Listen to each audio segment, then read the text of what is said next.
Welcome to the NFP Podcast, where we explore the empowering world of natural family planning. I'm Amy Smith. Join me and my co-host Emily Appledorn each week. Together, we're here to dive deep into the science, the stories, and the spirituality behind NFP. Every week, we push back against the free love culture and advocate for a culture of responsible love, where intentionality and respect are at the forefront of family planning. Join us as we discuss everything from the practicalities of charting and fertility awareness to the profound impact NFP can have on relationships and communities. Whether you're new to NFP or a seasoned pro, our podcast is your go-to resource for honest conversations, expert insights, and real-life experiences. So grab a friend, settle in, and get ready to be inspired. This is the NFP Podcast. All right, guys, welcome back to the NFP Podcast. Just Amy here today. Emily is traveling this week, so I thought it would be a good opportunity to try something a little different here. There is a video that popped up on my YouTube feed, and it's called, the title of it is Family Planning Wrong? It's a video put out by the Now That We're a Family podcast, and it's a beautiful Christian couple, and they share their journey in family planning. They've done other videos like this. I listened to it when I was out walking, and I thought this would make really good content because it would allow us to have a good discussion about our thought pattern when it comes to family planning and trying to avoid or achieve a pregnancy. And I just really thought they had a lot of great things to say, and I had some things I wanted to comment on. So I figured, well, let's just listen to it together. We'll kind of walk through it. I won't do the whole video, but just certain parts. And it'll just kind of lend itself to having a good discussion, I think anyway. And this is not meant to be a judgment on them. I think they're a wonderful Christian couple. They're very open to life and generous, and clearly love children, love God's plan for family life and marriage. So all good things here. I just had some thoughts about, different things that they were saying, and I thought it would be a kind of a fun format. So without further ado, let's start listening to their conversation, and then I'll pause it and kind of chime in. So today we're going to be talking about family planning. We get the question a lot, are we done having kids? Now that we have 5 and we have a full house. And we also get asked questions about spouses that, are having a hard time because they aren't on the same page in this area. I think that's more common than not, because it's crazy how kids will change your heart. And I was just talking to a friend today. Yesterday, she was talking about how her husband wanted 2 kids when they got married. And she says, now he wants 25 and they have 7. So I just think it's so sweet how the Lord changes our hearts, and often he uses children to do that.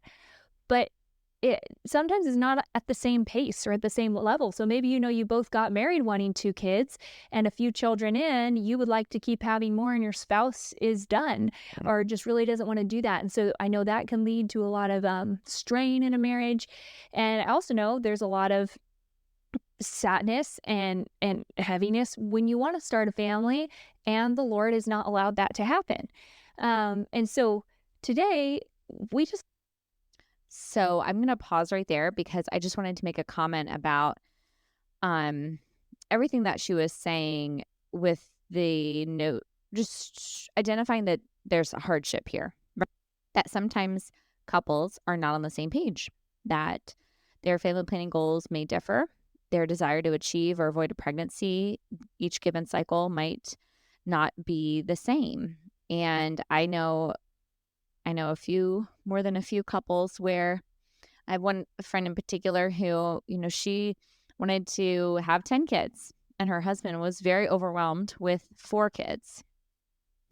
And so, not using any artificial means, they have been avoiding a pregnancy, respecting each other and the marital act, and so have been using natural family planning to avoid pregnancy.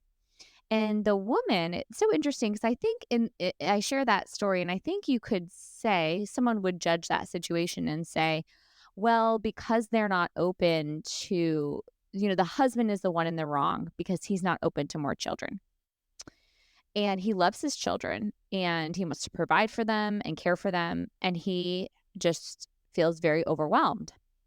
And that has not subsided as the kids have gotten older. And so, and they got married later anyway. So they kind of have 4 kids every couple of years. They had a kid every couple of years. So they didn't even have them all back to back.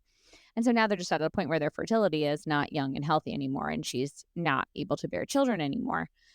But her story, listening to her story and hearing their journey of praying together, and she shared, in the beginning, she would pray and she would kind of pray that his heart would be changed to want more children. And she really felt that she was being moved to not pray that prayer, instead to pray that the Lord would bring their hearts together.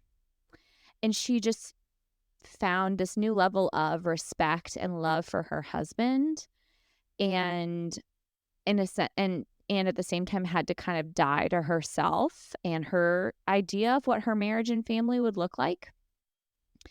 And out of respect for her husband, she kind of dropped the issue. Again, they never used any type of artificial means. But she would pray and they would pray about it together, and he just did not feel comfortable with having more children during their fertile years. And so anyway, she shares that story, and she shares it in a way that God worked so many great things in their marriage during that time and still brought them so close together. So I just wanted to share that because I think as we talk about this sometimes, and it might even be somewhat inferred here, which I don't think it's their intention to infer this too, but is, good Christian couples will be having lots and lots of children. And it's true. We're open to good Christian couples, right? Or a Christian couple who's trying to follow God's plan for sex and marriage is going to be open to life at every act that they engage in. But that doesn't mean every act they engage in has to be during that fertile time and be life-giving in the way of creating a new human being. That God can bring life through the love of the couple and their marital bond and the children they already have and the relationship that they have with their family. So I just want to pause there. So let's continue. Just kind of want to talk about what I want you to come away with today is delighting in your children, delighting in the blessing that the Lord has given you. If you do not have a child in your home yet, delighting in the blessing that your marriage is to you, and just finding, true delight and not finding or feeling burden or guilt or just the weight of the unknown or being pregnant or not being pregnant, all those things, because I just really think that the devil can use a lot of fear or a lot of, just different outside voices around this topic. That is a very personal topic to inform our mindsets around children or the lack thereof, wanting more or wanting less and okay, I'm going to pause right there because yes, I completely agree that being present when you're on your family planning journey, whatever that may look like, just to fight hard against a spirit of discontentment and focusing on what I want in the future and things to come. No, stay in the present. Be grateful for the children I have. If it's that I have a desire to have more children and I'm having a hard time, I don't have any kids. Okay, well, what can I be doing to love and to serve now? And I remember when this happened when I was going through infertility. I remember when I was fighting through this spirit of discontentment and discouragement when I was single and wanting to be married. And the prayer that just came to my mind was, or the reality that came to mind was what if I die today or tomorrow? I'm not going to be married today or tomorrow, and I won't be able to be a saint. I somehow missed out on my vocation. And the answer is no, because my vocation is to love. In each and every moment is to love like Christ, who is in front of me, and the task that's in front of me is to give it my all. And that can be done no matter what is happening around me. So, or how many children I have, or whether I'm in a relationship or not. There's always God's will to be done, and God's will is always in the present moment. So it's not to deny that there's a longing, but I completely agree with her that, to try to foster that spirit of contentment and to not let a spirit of discontentment or discouragement creep in and overtake you and kind of lead you astray into some type of a fixation on, well, getting what I want at all costs right now. Just not find delight in what's directly before us and what the Lord has given us to do. Yeah, there's so much joy in the home, and God loves the family, and so therefore Satan hates the family. God, that was the first institution that God created, was Adam and Eve, and he put them in the garden, and he told them to be fruitful and multiply, and through them all the nations would be blessed, right? And he's carried on that trend, with Adam and Eve, and then again with Noah, and then calling Abraham out, and then of course even bringing our Savior into this world through a family, having our Savior be brought up in a home really elevates the family to the place where I think God has it. And then going beyond that, the fact that God, the highest terms he can use to relate to show how much he loves us are familial terms, right? He's saying, you're my sons, you're my daughters, it behooves me to call you my brethren. You were brought into the household of God through his blood and sacrifice. And so Satan hates that. And I would add into that, even adoption. Right? Exactly. We're adopted. Okay, I just wanted to chime in there really quick about, who God is, yes. And that he said that God came into the world through a family and the importance of family.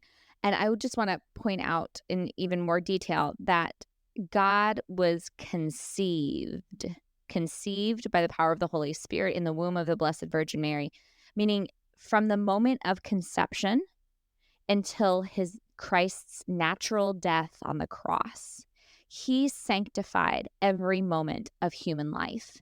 This is the primary reason that the Catholic Church is completely against any type of means that would kill a child after the moment of conception and kill a human being between the time of conception until natural death. Because Christ has sanctified those moments. Those are holy times of life. Every moment of life, basically, is what he has said, is what God has said. Every moment of life, it matters and is important. So it's not just that God came into the world as a baby, after 9 months in the womb, but the point that matters is, now he's born, and that's the important part. No, from the moment of conception until that point of natural death, he lived every moment. And so making every moment an opportunity for holiness and sanctifying it. So I just wanted to point that out. It's not just that he came into a family, but he came into a family through the moment of conception. He was made incarnate and then died, a natural means through lots of suffering, obviously. But I just wanted to point on that moment of conception, it really matters. The bride of Christ, Yes. Just more and more and more. Yeah, and so it's interesting to see how I think Satan works both overtly and covertly to destroy the family. I think some of the more overt ways he's working to destroy the family is directly through abortion, right? Saying I want to kill the life.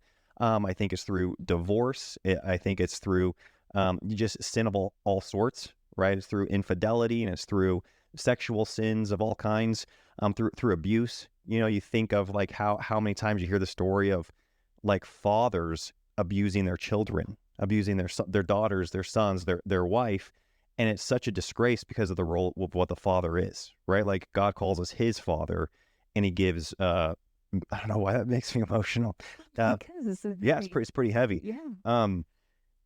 To think to be given that position, that lofty position of father, and then to abuse it, it's hard to think of a more heinous abuse or a more heinous sin. And so those are some overt ways that I think Satan really tears the family apart. But then I think other ways he breaks it down is sucking the joy out of it. And that can seem a lot more subtle. And this might happen in homes where the marriage is intact. It's a pro-life family. Abortion would never be something that they would consider. They might have the word of God in their home. They go to church. They're Christian. There's not these very overt and damaging sins occurring in their home. And yet Satan sucks the joy out of the family. And I think this happens through education. I think it happens through there being the lack of God's word preached, in a practical way. I think it happens through the marriage not being fruitful and enjoyable. I think gentle parenting is a huge assault on the joy of the family. It's making children really hard to be around, and it's making parents overwhelmed at the thought of having another child because of this philosophy that is so damaging to the joy of the home. And so those are in my... Okay, I think that is such an interesting point that he makes, is perhaps my parenting style is making my experience of being a parent with my children, fueling my hesitancy to have more children. Like, that takes a lot of accountability and self-reflection to say, like,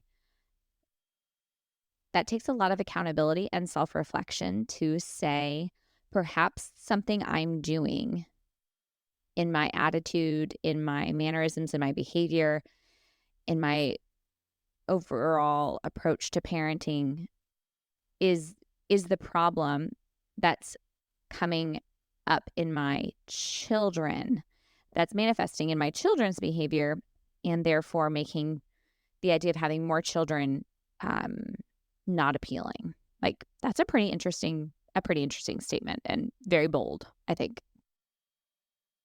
My mind, some overt and covert ways that Satan really attacks the family is in that those more overt ways. I think we're going to talk, or sorry, those more covert ways are what we're going to talk about today, where it's sucking the joy out of the home from the parents and from grandparents and from the children. There's these joyless homes, whether they're great in number or small in number, whether it's a family of one child or of, like you said, 25 children. I think because of the blessing that children are and that families are, I think God intends for us to enjoy it and to really see the blessing and experience the blessing that it is. I know we feel like we came from homes where that was the case. We got to experience it. Our parents experienced that. And I think there are some subtle things that take place in regards in the conversations surrounding family planning, birth control, that can really steal the joy of the home and a family.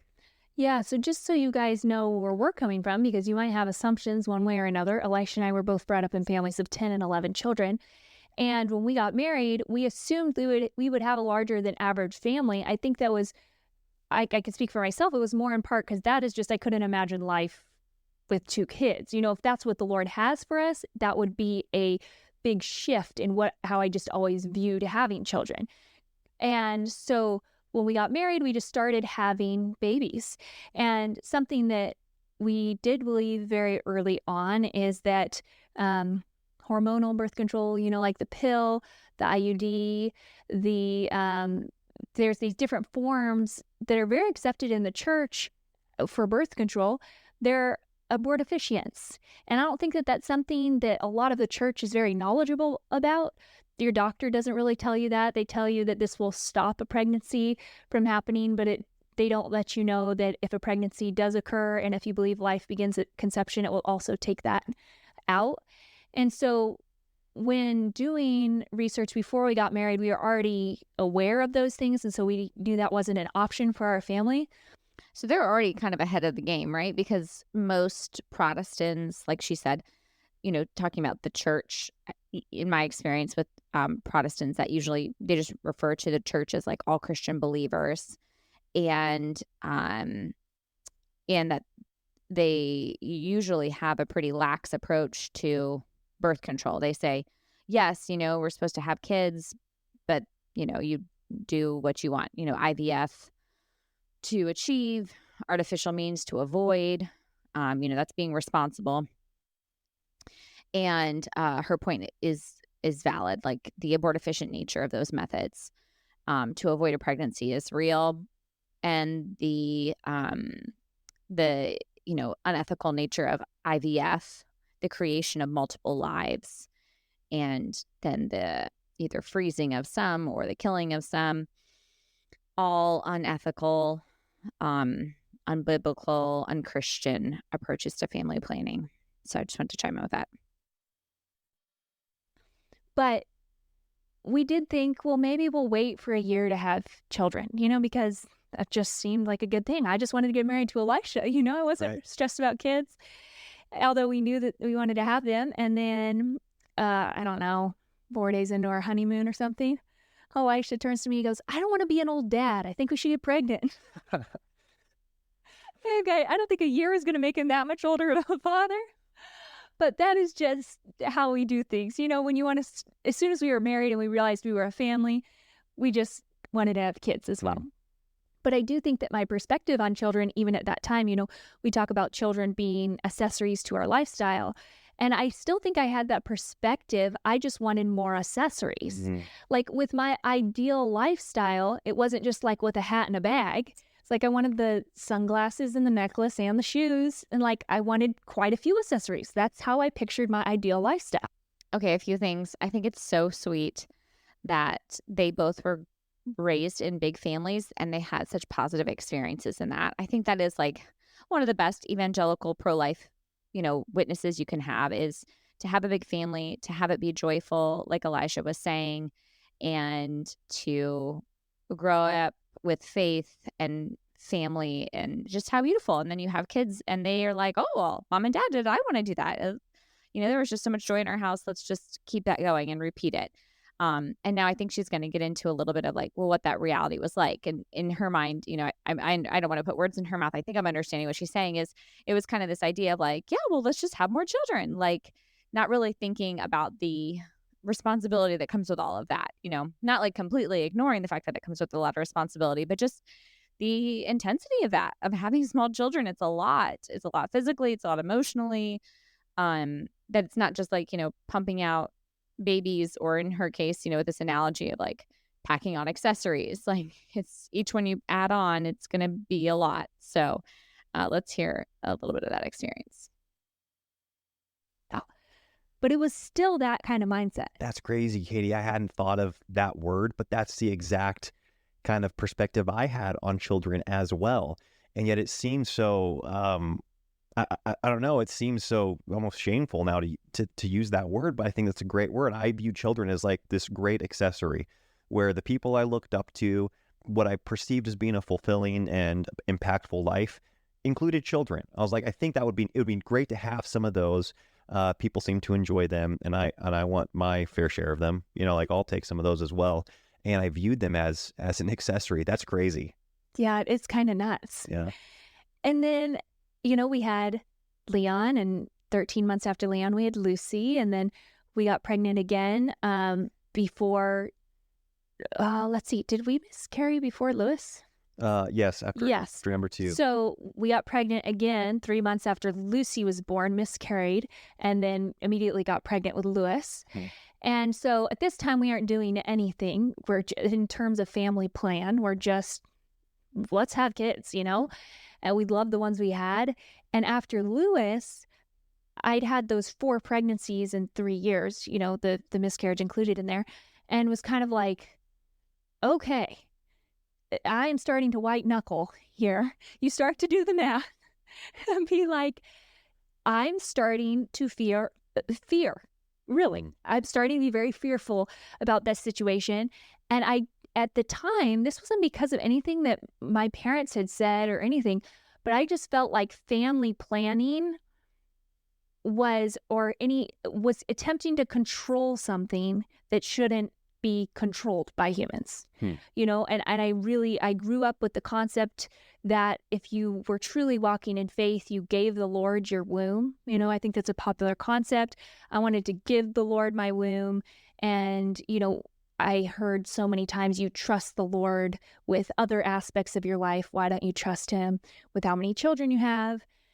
And so that is when Elisha and I really began to wrestle with those things that we just really had heard a lot, had assumed to be true, never had a...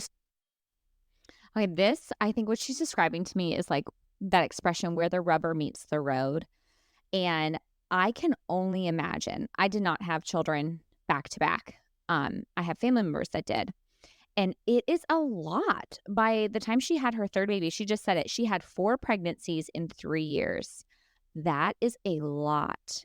And you are overwhelmed and you are tired, and there is just a lot going on, and it's very demanding because little kids need a lot. So I can put myself in that mindset of oh my gosh. And then she said, do the math, meaning like how young they are and the amount of fertile years they have left as a couple and how many children will be coming from this marriage. And can I even, in that mindset, like, I can't do this. Like the idea of having another baby right now, I'm drowning. I am drowning. I cannot do this and cannot do this. And I just want to make sure I want to add on to that though. I can't do this right now. And this is where, and then to have that, and then what I'm hearing, and I've heard this from other women too, and this makes me sad, is then for women to have this feeling of guilt and guilt in wanting to slow down and space their children a little bit more. They don't want to they're not saying, I never want to have children again. They're not saying children are a burden, children are bad. They're just saying, I am capped out. I'm capped out. I need a break. And that is totally valid. That is totally valid and totally okay. And why I really love natural family planning, because natural family planning is not a no. It's not a no forever. It is okay, we're going to put the brakes on this for a little bit. We are going to be very, just more mindful of our acts of intercourse and when they're happening. And I just need a little space. So we're going to engage in intercourse when I'm not fertile. And I'm probably I know some of you might think that I'm making that sound overly simplistic. But that is okay thinking. I guess that the reason I'm saying it like that is because I want everyone to know it's okay. It's okay to say, I don't want another child right now. That is okay to say. And I don't think women hear that enough, that's okay to say that.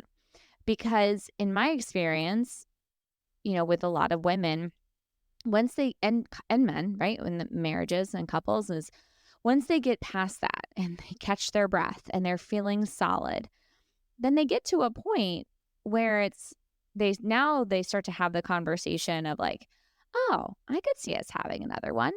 And in a lot of cases they do. So I've just seen that repeat so many times.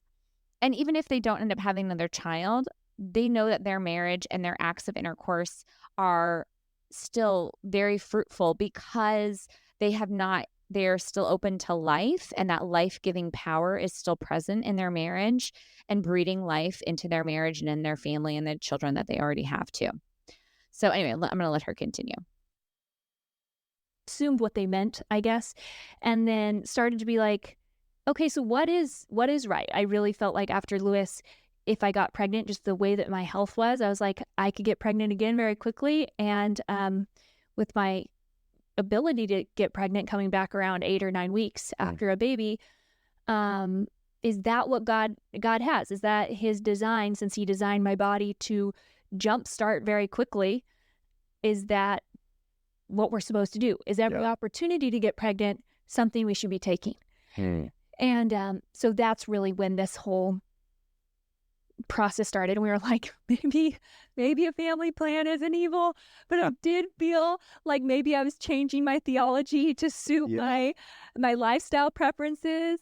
And that is when physical intimacy for us, it was a very stressful time in our marriage because I was so scared of getting pregnant again. We had a 2-year-old, 1-year-old, and baby for 8 months. And Elisha remembers that time. And it was so stressful because I didn't have freedom in the pleasure side of our marriage because I was so emotional about it, and I would cry. I think I might be pregnant.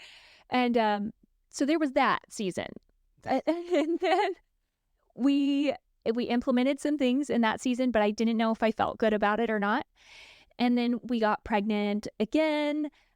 And after we had our 4th baby, we were excited to have a 4th, and we got pregnant, and we were expecting to get pregnant. Yeah, we were excited from the time we found out you were pregnant. Yes. It was like, it was the month we wanted to get pregnant kind of thing, okay? So I wasn't scared at that point. It wasn't a surprise to us. Okay, everything she's saying I've heard before, and I can't personally relate to, just because I don't have that similar story, but I know I've heard from many a friend and lots of women this fear, and you're not able to enjoy the union with your spouse because, oh my gosh, I could not get pregnant right now. And this is where I'm going to be another big advocate for learning the cycle and your patterns before you get married, because this is what happens. And this is a situation that a lot of people find themselves in. And it's sad. It's so sad. To have, fearful intercourse is definitely not God's plan for you and your marriage. So I just think, the earlier we can learn this, the better. And they said they implemented some things. I'm assuming they probably used a condom because they didn't use artificial means, but maybe they used natural family planning. I don't know. They did not specify. So I'm just assuming condom because, again, in most Protestant worlds, those types of things are totally legit.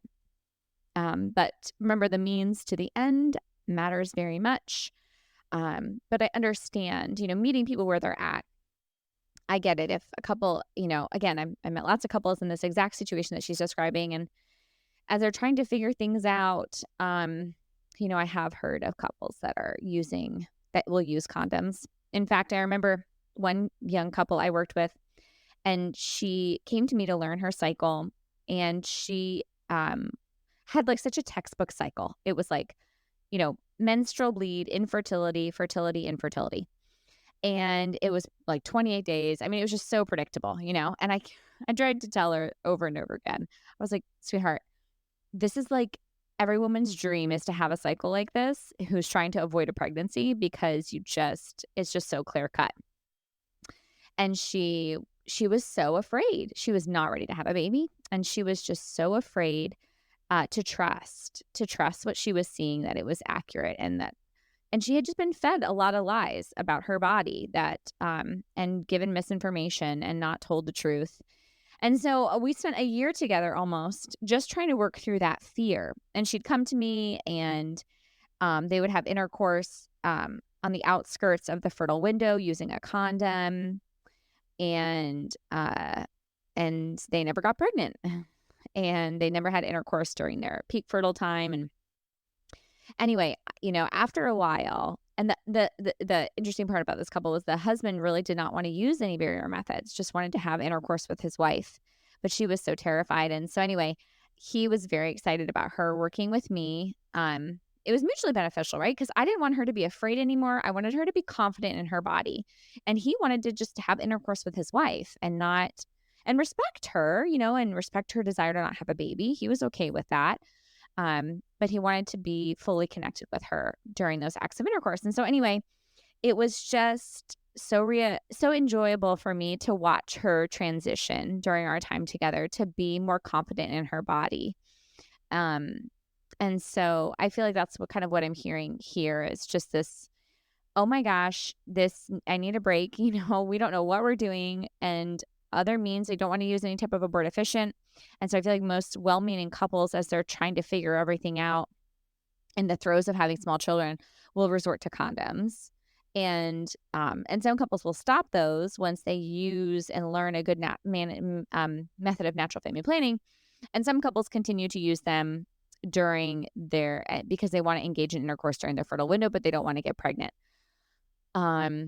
Which again, I would not support or say is, in line with God's will for sex and marriage.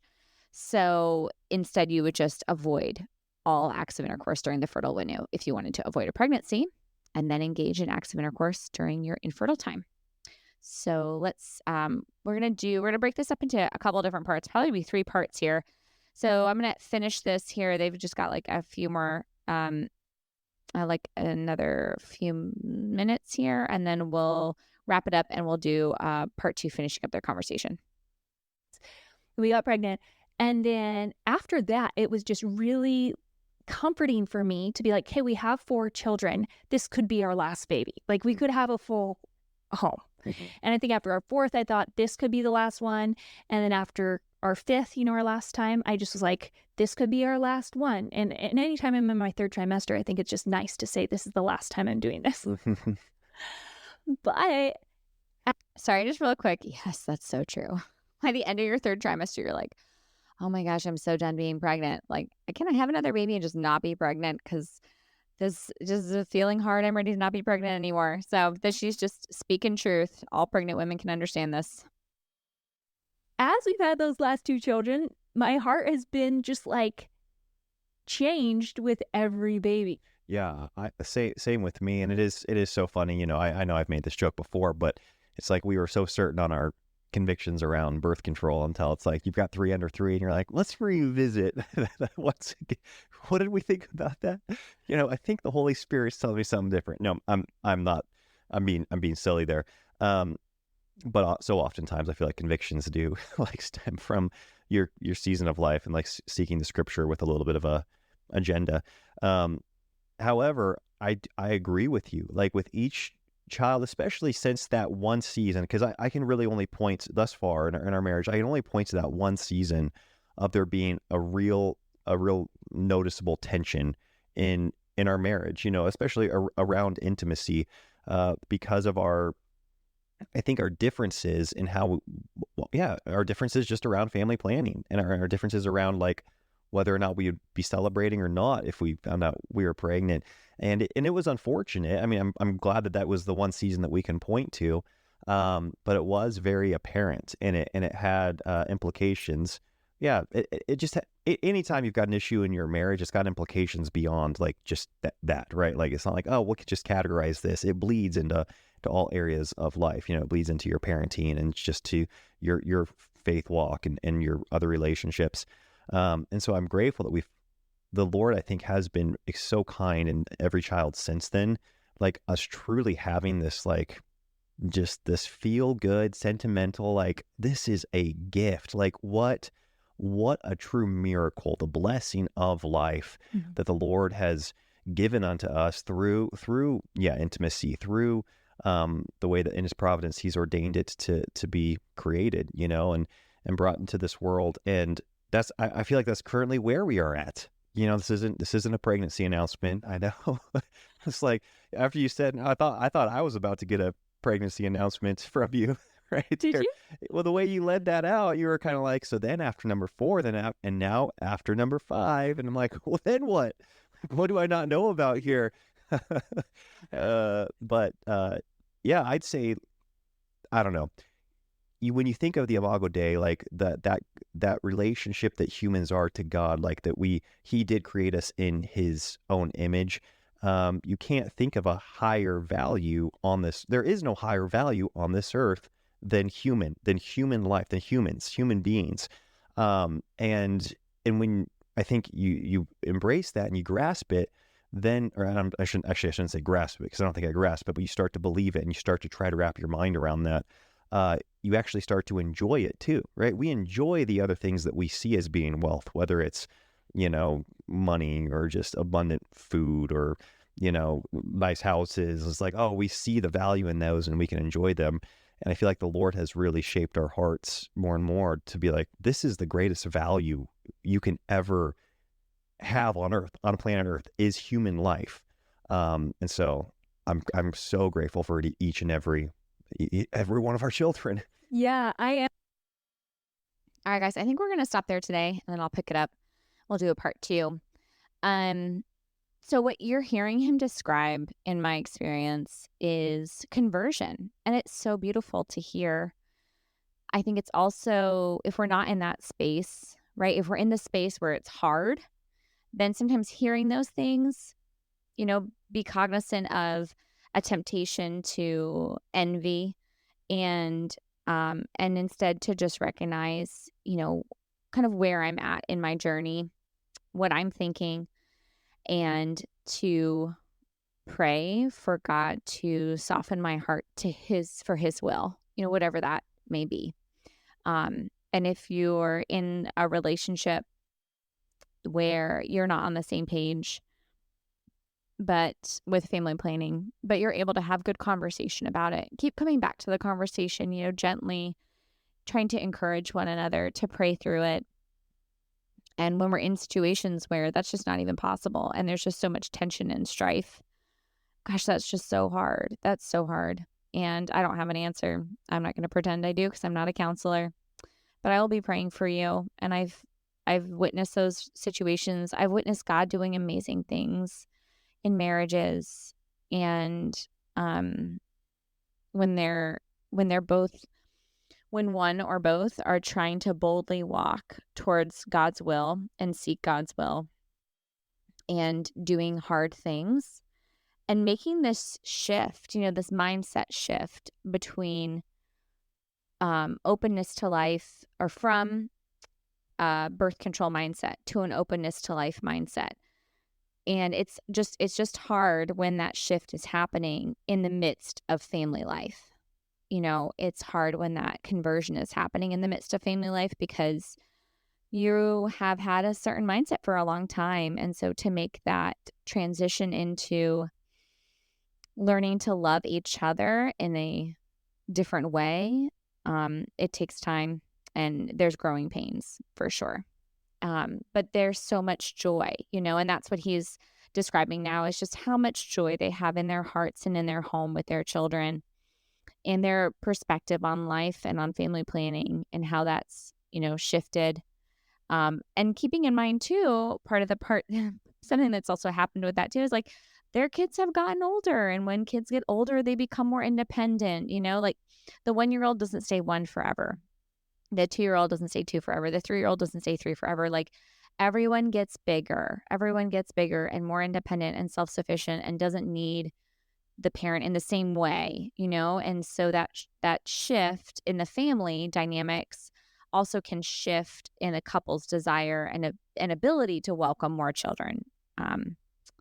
So that's all I was going to say on that part. So we'll stop here, and then I will do probably 2 more parts of this because it's just got a lot of good content, I think, for us to digest together and go over. And I'm really grateful that they made this video because it is hard to talk about these things. It's very personal, but I feel like this conversation doesn't happen a ton where we can really get a lot of good insight and into like the thought pattern behind family planning and the approach that we take to achieve different goals. So I hope that people found this helpful and interesting and reflective and really encouraging. And I look forward to doing the next part. So you guys have a great one, and I'll see you in the next podcast. Alrighty, bye. That wraps up another episode of the NFP Podcast. Thank you so much for joining us today. We hope you found our discussion enlightening and empowering. Don't forget to subscribe so you never miss an episode. We'd love to hear from you. Please connect with us by sending us an email with your questions and stories to thenfpshow@gmail.com. We'll be back next week with more insights, tips, and heartfelt conversations about natural family planning. Until then, love responsibly.